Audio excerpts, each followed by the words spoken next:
Hello everyone and welcome to this webinar. Today we'll be focusing on the era of democratization of document automation, and we will show you how KIM Documents enables you to take your existing Word documents, those such as letters, forms, checklists, contracts, compliant records, and automate them. Your presenters today are Sam Jeffries, who's a VP of Sales, and Carl Chapman, who's the CEO at KIM Document. With that, I will pass you over to Sam. Sam? Thank you, Mel, and thank you for joining us all today. For those of you that are new to KIM Technologies, we have an enterprise no-code document generation, assembly and workflow automation platform that has been proven over the last 7 years in Fortune 500 organizations. KIM Document was launched earlier this year and has productized the document generation capability to make it widely available. Because as we all know, one of the challenges, and we've seen it with all of the companies we work with, we all need to produce business documents. But how do you standardize and manage forms, letters, records, contracts? And then how do you get value from the data in those documents that you're creating? Documents really are at the heart of every organization because it's the way we operate, whether it's the contracts with employees, with all of the important data in, or a supplier contract, including renewal dates, values, and terms.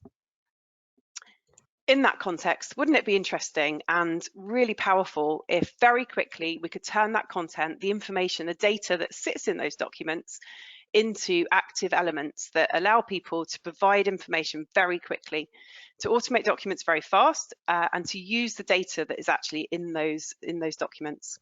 And the key to this is if you're going to automate documents, what do you want? You want simplicity, you want ease, you want standardization, and you want to be able to do it really fast. And you want users to be able to generate documents, whether they're operating in Teams or in a browser. You want to be able to allow people to self-serve and also be able to share as appropriate. And you want the consequences of that to be that the data is available for other uses. So really, we're talking about saving time, money, and making the user experience better. So for example, and these are just a few of the use cases, but if you think about in letters or offer letters, we have all of this data in relation to the candidate, the role and the salary. Wouldn't it be great if that data could be captured automatically and then utilized?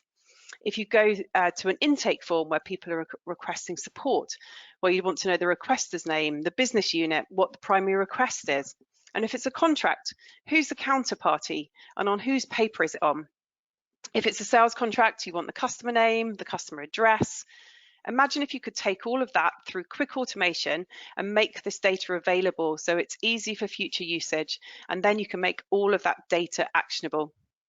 So to show you how it works, I'll pass you over to Carl, who will take you through a demo.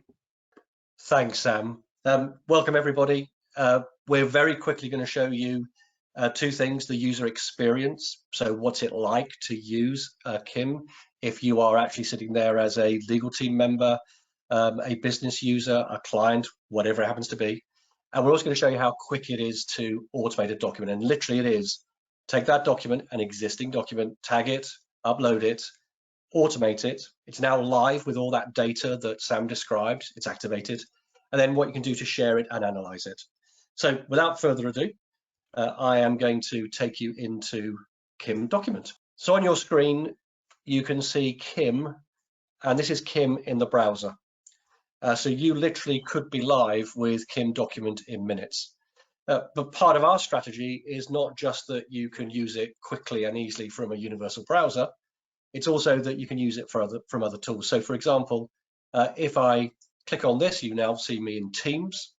And if I wanted to access KIM Document in Teams, literally all I would do is go to the actual Teams store, download KIM Document, and now, as you'll see, it's seamless within the Microsoft Teams environment. So part of our strategy is to go to where the users are in the tools they're familiar with and make it easy to drive adoption and to drive usage, and therefore to drive value from all the automations and the data that you're gathering.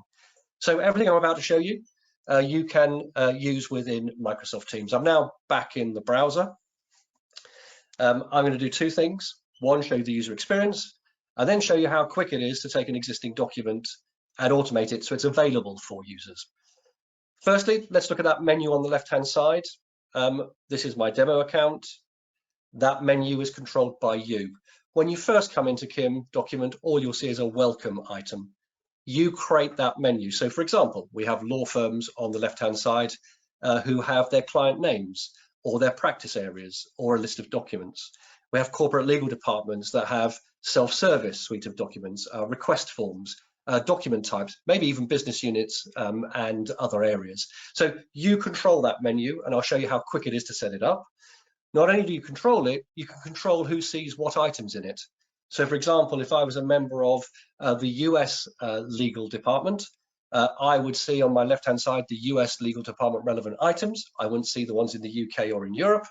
And equally, if you're in the UK and Europe, you wouldn't see the US, you'd see your particular areas. So you control that menu on the left-hand side, both in terms of description, but also in terms of who can see what. Let's take a very simple user experience. Let's assume that we are having a conversation at the moment, and we decide between us that we need a non-disclosure agreement. What would I do? So let's assume that on this left-hand side, there's a menu item called self-service. In my organization, let's assume that I've been given rights to a series of self-serve documents, one of which happens to be an NDA. So I would click on the mutual NDA, up pops the appropriate form, and I put in the appropriate information. So let's assume that you're contracting with our UK company, could be our US company, and I put in the appropriate information. I put in the counterparty details, and those of you who know me will know that Pink Floyd is the greatest rock band of all time. So let's just put let's put Cambridge in there, which is where they came from, David Gilmour, and let's actually submit it. So while we're talking, I could be doing this in Teams, obviously. I put in the data in the self-serve document. It takes your existing document, its format, its layout, its brand guidelines, because obviously this is the document people are going to consume. It adds in the appropriate data. And it is now available for usage. So having done that, what do I do next? You'll see that it's created this record at the top. So a new record has been created. And you've then got a series of different options. Activity is an audit trail. So it gives a very granular audit so you know what's been done and where it's been done and by whom. Notes, you can add notes in here, which can be private as well as publicly available. And you can see some examples further down the screen. If you move to the right, we've got attachments. Clearly, I haven't put any attachments to this. We are on version 1. As you'll see, there's complete version control. I think you'll see this one's on version 9 at the bottom. And more importantly, I've got this options in terms of what actions I can take now. Now, I see everything on this right-hand menu because I'm a super user. If you were a normal user, you'd have a restricted menu with just the options that you can use. But let's now look at what I could do. Having generated this document, I can now do one of 5 things. I could just send this document by mail. Straightforward, attach a PDF or a Word document, and there's a 2-step 365 integration. So when you send it, it will go out of your email address. So go from carl.chapman@kimtechnologies.com. So the recipient knows it's coming from you, or it could be from a service account. We have law firms, for example, who have compliance at their law firm name when they're sending out compliance surveys to customers. So sending by mail, you'd expect that, straightforward. And when people reply, it comes back into your own Outlook, but also back into Kim. So you've got all the data for analysis. I'll show you that in a second. So number 1, I could send by mail. Number 2, I could share it. And now we start to get to some interesting areas. By sharing it, all I do is put in your email address. And when I put in your email address and send, you will receive an email with an activation code. And when you click on the link and activate it, you get this screen. You don't get any of the items on the left-hand side. You don't get any of the other records. You just get the top record, the one that's relevant to you. So as the recipient of somebody sharing it to you, you then have a limited menu, which allows you to preview it. So what is the document? You're probably expecting it, and you have a quick review of it. If you're happy with it, you could sign it. And obviously, we can integrate with appropriate e-signature tools. Or you could actually check it out. And in checking it out, literally this downloads the Word document. You could use the full power of Word in terms of redlining and notes, etc. And when you check it in, it simultaneously becomes version 2 in your screen and version 2 in my screen. And therefore we can collaborate backwards and forwards. I can go internally to get appropriate guidance and support until we get to a final version. So number 1, you can send by mail. that the recipient doesn't see Kim. Number 2, you can share, and then you've got this collaboration environment which allows you to actually track changes and take things forward. Number 3, you could just send a link. Now, this is probably not relevant for a non-disclosure agreement, because what this does is when you put in the recipient's email address, it sends them the form to complete. So, for example, let's imagine that this was a wills questionnaire, not an NDA that I'd uploaded, or it was an InfoSec security questionnaire going to a vendor. What would happen is when you've sent that email related to the document you've uploaded, all they'll see, and I'll use the NDA as the example, all they'll see is the form. So they receive an email, they click on the form, the link, up pops the form, they complete the form, providing that wills questionnaire, expressions of interest, the information security checklist, whatever it is, and press submit. When they press submit, they receive an email saying, thank you very much, we acknowledge receipt, and please find attached a copy for your records. So it's a PDF copy of what they've submitted. What we do is all the data comes back into Kim, and it allows you then to either analyze that data because you can bulk download it and compare and contrast, or it could be data that is used to populate another document. So if there's a wills questionnaire, core data in there could be used to populate the first draft of a will or another contract or a document, whatever's appropriate.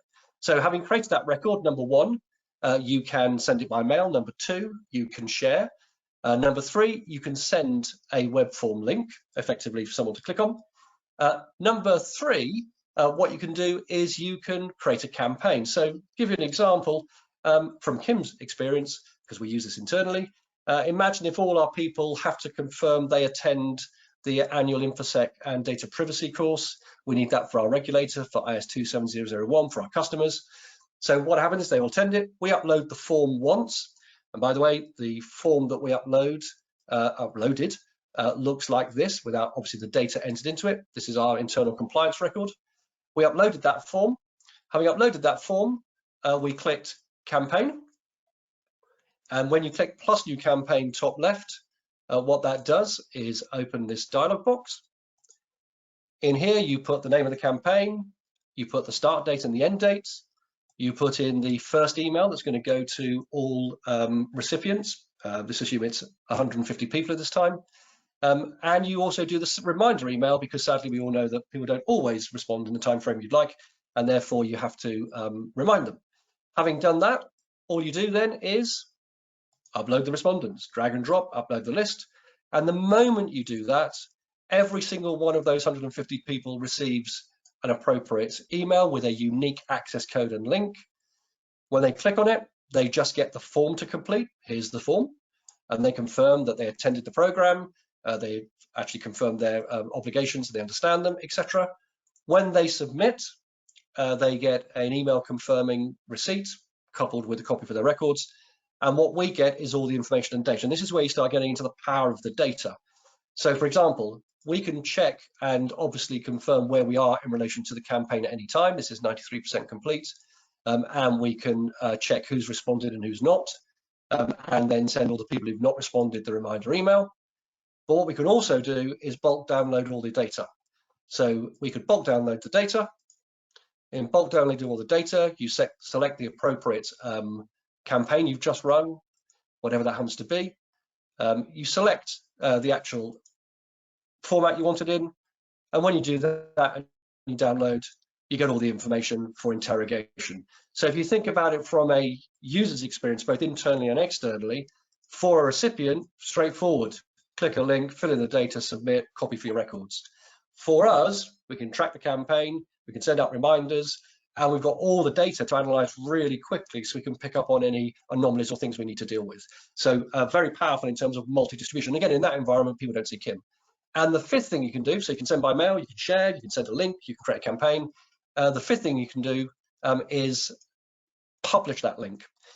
So imagine if this was not a data privacy course, it was a request form for legal support or for any other type of support. All you do is upload that request form, click this link. It will put, when you put your email address in here, it will send you the link that you can now embed on your intranet, on another system that you use internally, on footers on your email, at the end of FAQs. So at the end of an FAQ, if you don't have the answers you need, please click here for further support. And when they click on the link, up pops the form, they complete the form, they receive a copy and an acknowledgement, and the data comes back into here for you to be able to manage the next step in the process, whether that's self-serving a document or generating a document or providing advice. So we're seeing quite a lot of use of this in organizations in terms of embedding. So from a user's experience perspective, this is very simple, very straightforward, and you can do it without leaving Microsoft Teams as well as in the browser, and you can be live in minutes.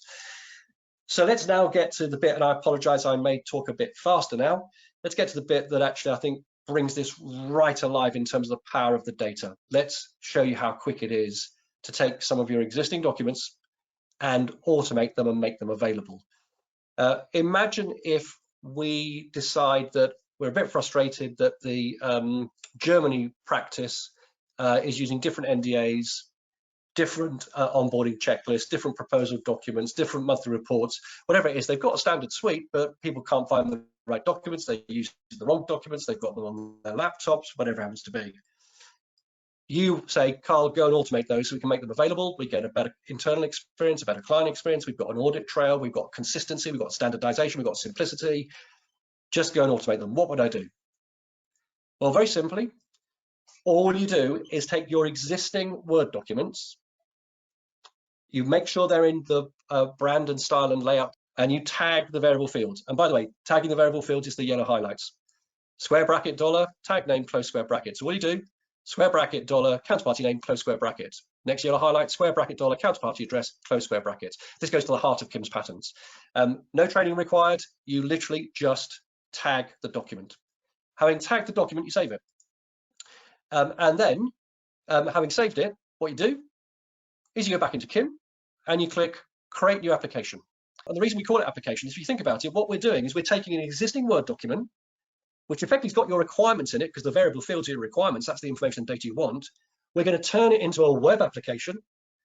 And then when someone actually completes the web form, it will generate the document or provide the form or the checklist or whatever happens to be for people to provide information. So we're taking a document and activating the data and turning it into a web application, which then generates and automates the data. So let's go through here. First thing you do, let's put in some information. So let's call this a Germany neutral NDA. You put in some information to describe it. You can put a tooltip in here. And by the way, if this was German, obviously you'd have this in the German language. Unfortunately, I don't speak German. I wish I did. You put in appropriate information just to provide some insight and details. If you've not done 365 integration, which I'll show you in a second, you just add in a friendly name to actually show this has come from your organization. Now, that left-hand menu, you'll remember I said to you that you create it. If Germany was there already, I'd actually just attach to it, and these would come up underneath it. It's not, so this is called Germany practice. Let's add it as a new one. I'd now add the users. Maybe that's all, but I'll just put the Germany sales team for the purpose of this. And then all you do is you go and find that document. And in finding that document, you just literally upload it into Kim. So there's the document that we did. So all I've done is I've taken one of the documents, I've tagged it, I've opened Kim, I've put in information that sets the audience on the left-hand side and describes it. Now it's created the wizard that allows you to create the form that people are going to complete. So everything you tag appears in that left-hand menu. So all the tags appear in that left-hand menu. So what we'll now do, we'll create the form. Very simple, drag and drop. So let's add a section header, and using the right-hand menu, let's call this Germany Practice NDA. And because I've used this before, it knows that I like my headings to be left aligned, medium in terms of font size, and blue in color. I'm going to put this across 4 paragraphs or columns. Let's now put in another section header. I could put in a paragraph here explaining what this document is for, giving guidance to whoever's filling in the form. I won't for the purpose of this. Let's just call this 1 counterparty details. And again, I'm going to put this over 2 columns. It's already set up in terms of the style guide. I like that. I'm now going to put in counterparty name. And let's put counterparty name there. I'm now going to put in counterparty address. Let's put that there. And leave that. Let's bring in another section header and put that there. Whoops, and let's call the section header our details. and that's already set up to be the same colors in terms of fonts. Let's put in the Kim signatory name. Let's put in the Kim job title. Let's put in the date. I'm also going to put in a paragraph just at the end to show you something else that you can do. And now let's put in fact, I don't like that there. Let's move that up there. Actually, let's move it to that one. Let's just quickly preview that. Do I like the layout of the form? That's okay. So let's go counterparty name. I can now use any of these elements on the right hand side to populate the attributes for this form. I'm going to leave this as a text box. It could be any of these: checkbox, currency, rich text editor, etc., etc. We'll leave it as a text box. I could put a tooltip in or a URL. I'm not going to. I'm going to make it required and I'm going to apply it. Counterparty address, same thing. I'll leave it as a text box. I will make it required. I'll put it over 3 columns and I'll make it 500 characters because it could be a long address. Let's actually, under Kim signatory name, let's make this a drop-down list. I could actually already populate this with a list here and I'll just apply it. But for the purposes of this, let's actually just put in that the signatory name is person A, person B, person C, and apply. Let's actually put in the Kim job title. And again, we'll make this a drop-down list. We'll make it required. Let's just go for General Counsel, CTO, Finance Director, because in our organization, they certainly won't let the CEO sign anything. Let's then go for a date. Date is clearly the date box. Let's add date and apply it. Let's put a paragraph in here at the end. And again, you can put any descriptions in here that you want to help users and make it easy for them to submit the form. I'm going to make that please submit now. Let's make it red and large. Let's put it at the end. Let's just quickly look at the preview of this form. Is everything in there and appropriate? I could move it up, but I won't for the purposes of the demo. That's everything's there. So I'll tell you what, let's save it. Oh, and by the way, what I could do, there's very powerful expressions in here. So you can actually do calculations, you know, if there are things that we added together and various other things. We won't have time to do that today, but let's save this. I'm going to quickly enable it. And now, as you'll see, literally all we've done is taken that document. It's appeared on the left-hand side now as the Germany practice, and I could now access it. But before I do, because I set it up, I now can do various things to actually give this additional properties.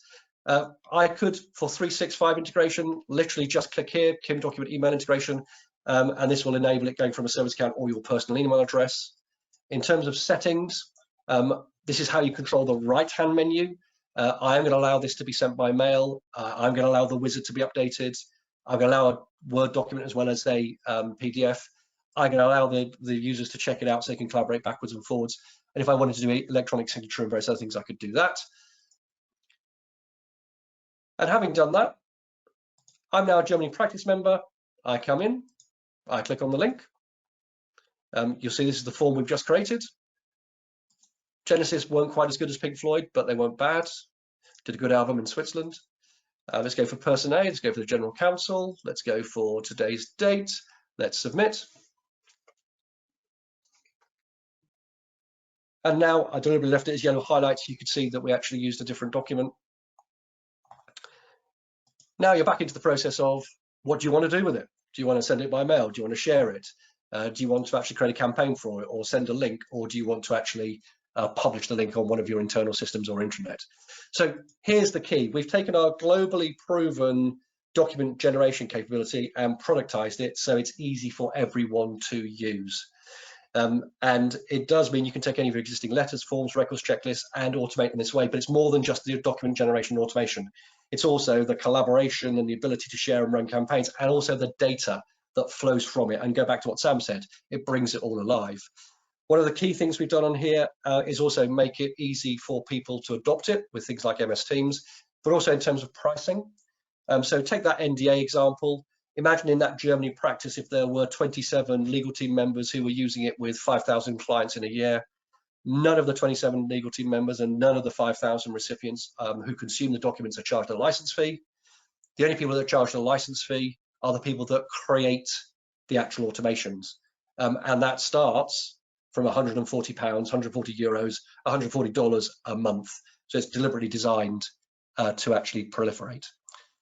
So in terms of what we wanted to show you today, important to say that you only upload this once. So any of those documents you upload once, and you then actually can automate and use with as many people as you want. And clearly under that license fee, you can actually automate as many documents as you want. There's no limit in terms of the number of documents. But it literally is that straightforward to make things happen. The pricing is as I just described. Hopefully it's attractive to help people get started. One of the lessons we've learned, help people get started quickly, because that way they can see the art of the possible very fast. They can get return on investment very quickly. So Mel, over to you. Thanks, Sam and Carl. That was great. Let's take a quick look at the questions. There's a couple that have come through. And the first one is, how does Kim affect the integrity of the document from a styling perspective?